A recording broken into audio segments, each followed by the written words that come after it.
what I'm about to do is soak off these treacherous nails and apply some press-ons, or attempt to do so. Okay, so as you can see, I have all the accoutrements of an amateur certified DIY nail technician. The acetone is for the soaking.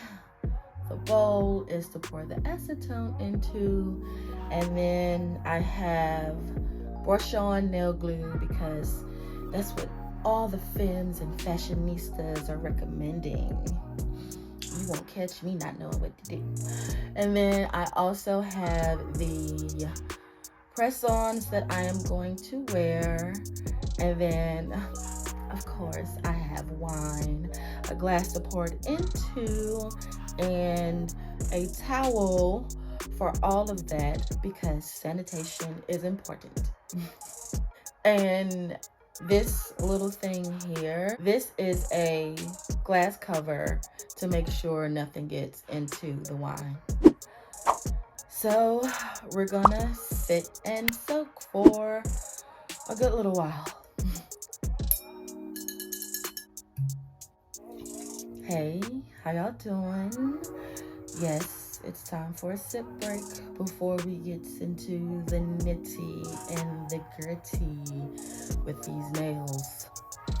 What you see here is this broke ass red wine, an inexpensive 2020 vintage. It is a table blend, which means that it's just a bunch of grape varietals kind of thrown together and aged together. And it has a high ABV, and it manages not to be so heady as far as in taste, if you know what I mean. It's dry in taste also, and it has this subtle like oak kind of flavor, and maybe like some dark cherries, if not some plums, and like a speck of black pepper in there. And I would imagine that this is a good table wine because it, you know, it could go with a meat without being too overwhelming. It'll pair with some seafood without clashing, I would presume. I'll have to taste it. I'll say at least as a standalone wine, I am enjoying it. Now, as far as the hue, I would say it looks deep, but looking closer, like directly into the glass, it's like a Bordeaux. I'll say a deep Bordeaux because it reminds me of a deep, sultry lipstick. The nose isn't too distinguishable. Like, you don't smell a bunch of alcohol as in the aroma. You barely smell, or you barely get the aroma of the deep fruits that I described a little bit earlier. I'll say that this is a good buy because it is expensive, hence the name. I mean, you see the visual, okay? Cheers.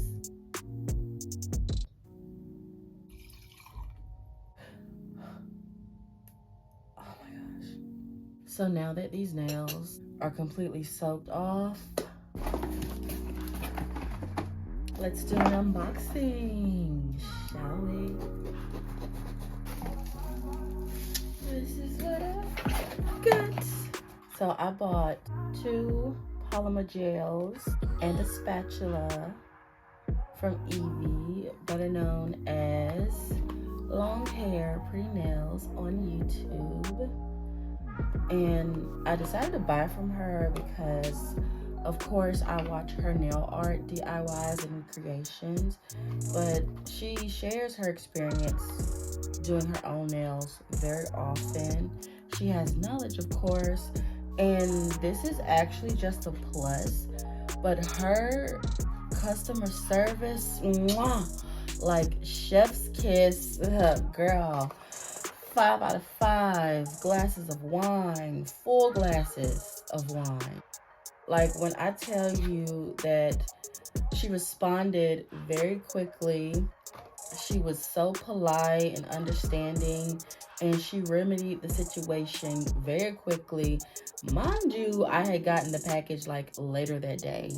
So I would say definitely buy from Evie for the like relatable experience and customer service alone. And ooh, as you can see, I have two different. Would these be considered like opaque or shades? They're the same shade, or at least the same color. They're the same color pink, and I would believe they're similar shades since it's from the same company. Well, no, not really. So I have two different shades and opacities of the polymer gels, and they come in 30 milliliter bottles. I also have the spatula. It has like it's textured and has a frosted looking color. This is the spatula. This is the brush. So thank you so much, Evie. I can't wait to review these. But that will come at a later date because I have to get some other supplies, and that's going to take a little bit longer. Let's get to these press-ons, or the simple fact that we cannot get to these press-ons, okay? So let me tell you what happened and why this is a fail. First of all, it was taking too long to suck off the acrylics. I'm thinking, okay, it'll take 30, 45 minutes. No. At least close to an hour, almost an hour and a half, and I could barely get one hand off. So I eventually resorted to using my clippers, another nail, and sometimes even my teeth, Miss Fang, to get these things off. Not to mention, I had to go to work with only one hand taken off and the other with some half-done melted nails. And then, as you can see, that my right pinky is injured. I don't know if this, like, if it was melted by the gel, or, you know, ripping and running all day at work and I managed to hit it somehow, not realizing it.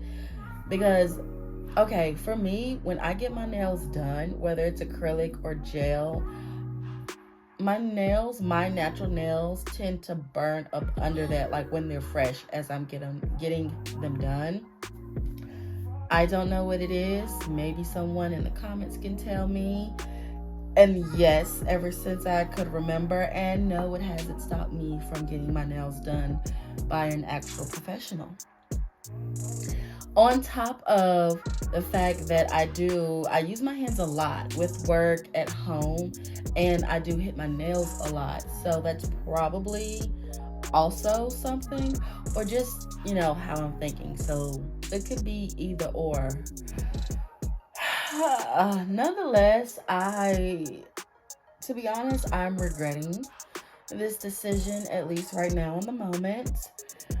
Now that I've got these nails at least taken off and they still look a mess, the gag is I have to figure out what to do with these toes.